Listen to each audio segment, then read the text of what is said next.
Olá, seja muito bem-vindo ao canal Alta Performance Ciclismo. Meu nome é Cris Silva, sou treinadora da Alta Performance. Esse canal aqui ele é para falar sobre dicas de treinamento, análise de performance, competições e temas relacionados à prática do ciclismo.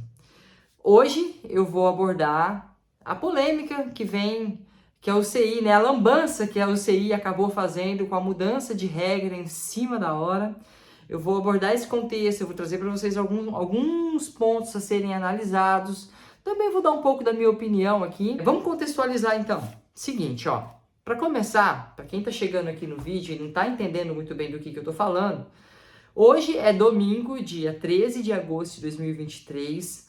Ontem, dia 12 de agosto de 2023, a gente teve as provas do Campeonato Mundial de XCO feminino e masculino elite na cidade de Glasgow, na Escócia. Na sexta-feira, a UCI divulgou uma mudança em uma regra que alterava a ordem de largada do pelotão de uma forma geral. Para vocês entenderem, esse é o contexto, que mudaria essa ordem. Mas para vocês entenderem melhor, eu trouxe a palavra de um especialista.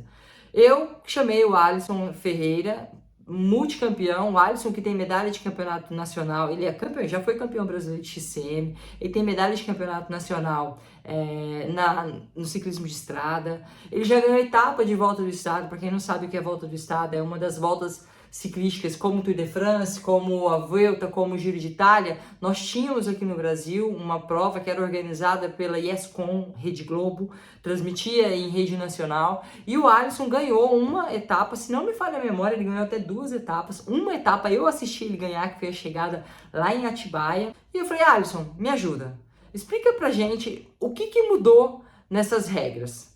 Ele trouxe aqui as explicações e eu vou colocar o áudio dele. Tá? A gente não conseguiu vídeo de qualidade, então eu vou colocar o áudio dele com algumas imagens do Alisson pedalando. Presta bastante atenção para que você entenda tudo que eu vou falar depois. Essa regra, ela é o seguinte: a UCI ela reservou a 33ª posição até a 40ª posição para atletas 5 estrelas, de outras modalidades que não sejam mountain bike XCO. Exemplo como Pidcock, Van der Poel e Sagan. Se o Van der Poel quisesse competir uma etapa de Copa do Mundo, ele sem pontuação, ele teria a vaga entre a 33 e a 40, entre essas posições, 33ª e a 40ª. Só que essa regra não se aplicava a campeonatos mundiais. E por ter 3 grandes estrelas na corrida, Van der Poel, Sagan e Pidcock, eles trouxeram essa regra para o campeonato mundial também. Por isso que gerou todo esse alvoroço entre os outros atletas. A regra para campeonato mundial ela não existia. Para campeonato mundial era a posição do ranking e pronto, acabou. Se você não tem índice, não tem pontos, não tem ranking, você vai para a última fila e pronto. Só que um dia antes da prova, a UCI resolveu que não, a gente vai trazer essa regra da Copa do Mundo para o campeonato mundial também. Aí é basicamente isso, Cris. É uma regra que já existia para a Copa do Mundo e trouxeram para o campeonato mundial também. Foi isso que aconteceu, por isso que os caras ficaram bravos desse jeito. Só que avisaram isso um dia antes do evento, né? Não botou em regulamento nada. Acho que isso aí foi a parte errada. Você deveria ter feito isso já com uma certa antecedência, né? Porque eles sabiam que o Van der Poel, o Pidcock e o Sagan iam correr o Mundial. O Van der Poel tá sabendo que vai correr esse Mundial aí. Antes de largar o Tour de France, ele já falou que ia competir o Mundial de XCO. E eu sei, não fez nada, né? Resolveu fazer um dia antes da prova. Foi isso que tornou as coisas... Deu esse reboot todo aí. Mas é uma regra que já existia para etapas de Copa do Mundo e para atletas 5 estrelas. Entendido, né? O Alisson ele trouxe muito à prática a teoria, então acho que deu para ficar bem claro na nossa cabeça. E eu acho importante a gente saber do que nós estamos falando, né? Porque os ciclistas do XCO, tanto masculino quanto feminino, eles soltaram uma nota na sexta-feira, já no final da tarde. Houve-se muito disso que me disse, tem bastante gente abordando o assunto, mas eu também percebo que tem muita gente que não sabe muito bem nem o que aconteceu, né? E o Alisson conseguiu trazer claramente pra gente essas mudanças.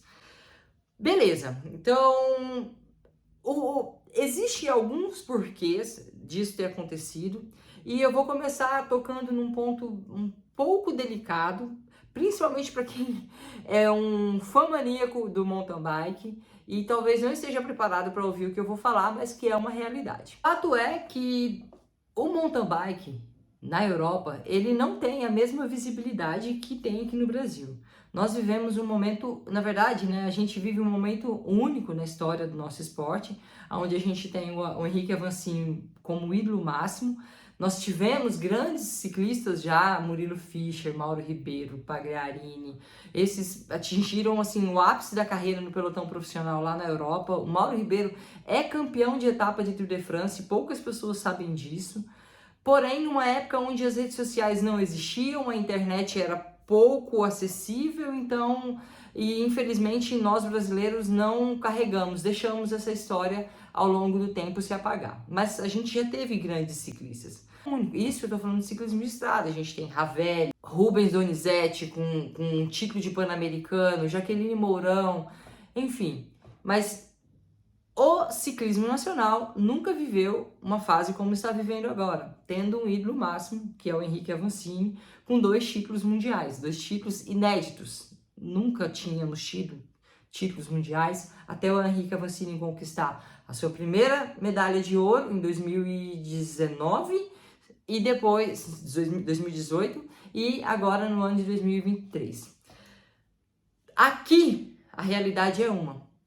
Na Europa, nos Estados Unidos, a gente não pode generalizar, mas na maior parte do mundo, o ciclismo de estrada tem uma visibilidade maior do que o mountain bike, tá? O que a UCI quer com essa mudança de regra?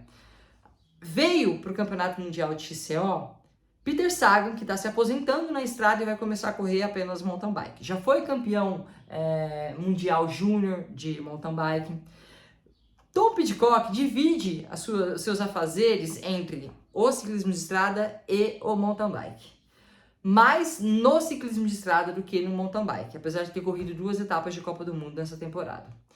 Mathieu van der Poel é um ciclista que tem um histórico no mountain bike, mas nos últimos 2 anos ele estava se dedicando exclusivamente ao ciclismo de estrada e aí ele veio para o Campeonato Mundial buscar alguns pontos para classificar o seu país, a sua nação e, consequentemente, automaticamente, né, a sua vaga para as Olimpíadas de Paris. Ou seja, ele já demonstra claramente que ele quer correr Paris no ciclismo de estrada e no mountain bike.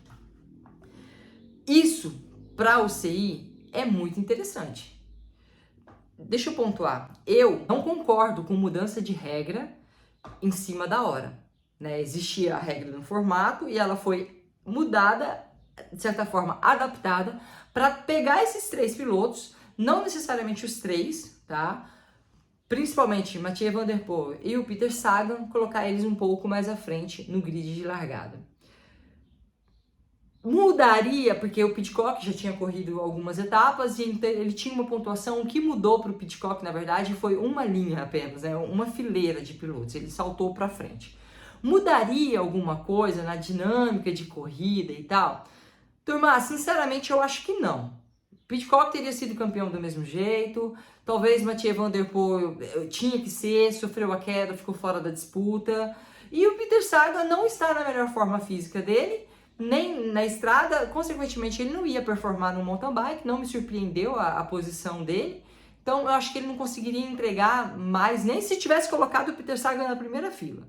Não nesse momento, tá? Mas é uma mudança de regra que, independentemente do resultado, como os pilotos, como os ciclistas falaram, reflete também numa classificação olímpica. E independentemente dos resultados obtidos ao final do Campeonato Mundial, não deveria ter acontecido, né, da forma como aconteceu. Na minha opinião, é uma falta de respeito com os próprios mountain bikers, que carregam a modalidade nas costas.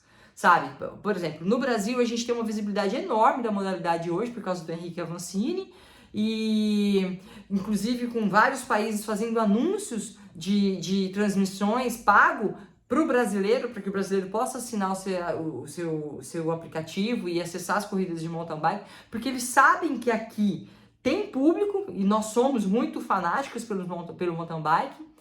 Por exemplo, uma Suíça que tem uma idolatria por um Nino.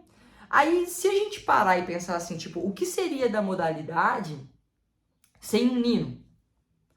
O que será, considerando que que o Brasil hoje tem sim a sua relevância em termos de público para a UCI com relação no mountain bike, o que seria do nosso ciclismo sem o Avancini?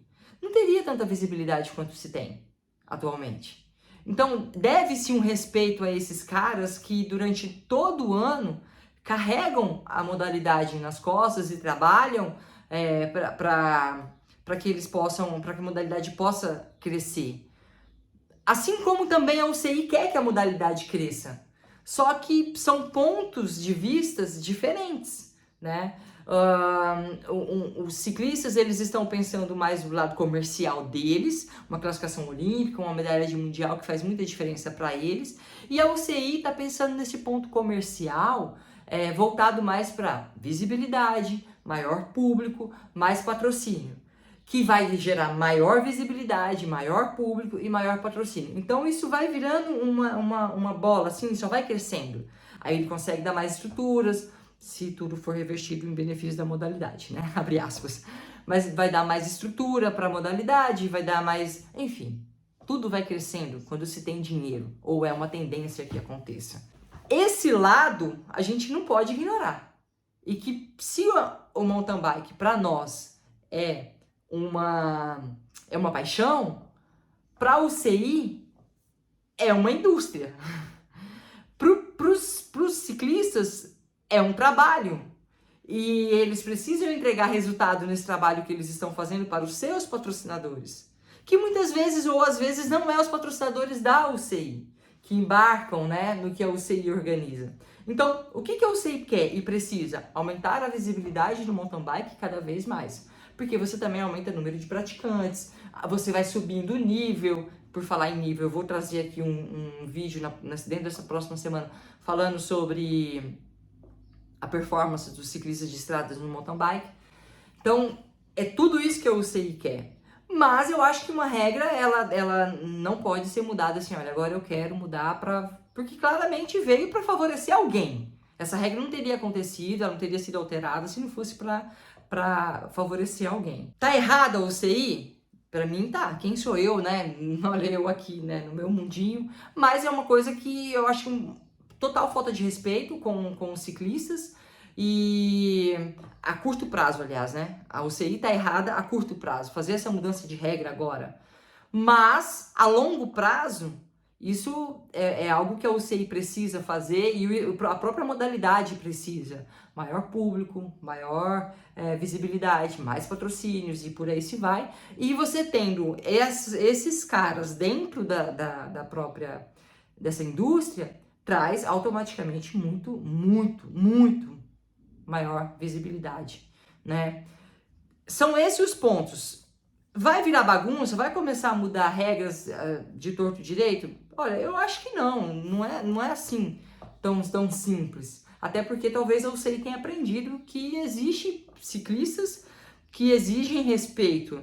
E se esses ciclistas também começam... Porque da mesma forma que esses ciclistas precisam da UCI para fazer uma coisa, é necessário entender que a estrela do momento são os ciclistas, né? Eles é que fazem o globo girar ali dentro. Se não tem ciclistas, se não tem ídolos, consequentemente você também não vai ter a visibilidade que a UCI quer.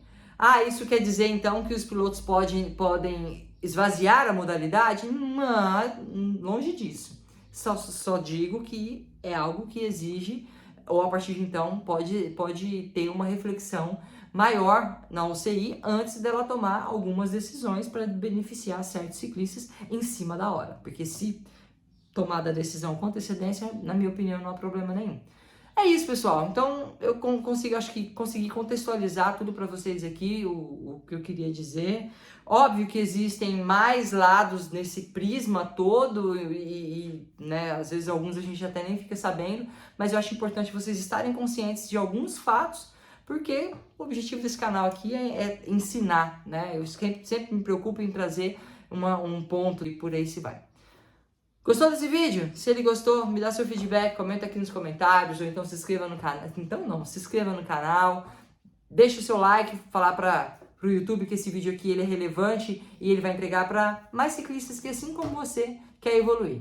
Até o próximo. Tchau, tchau.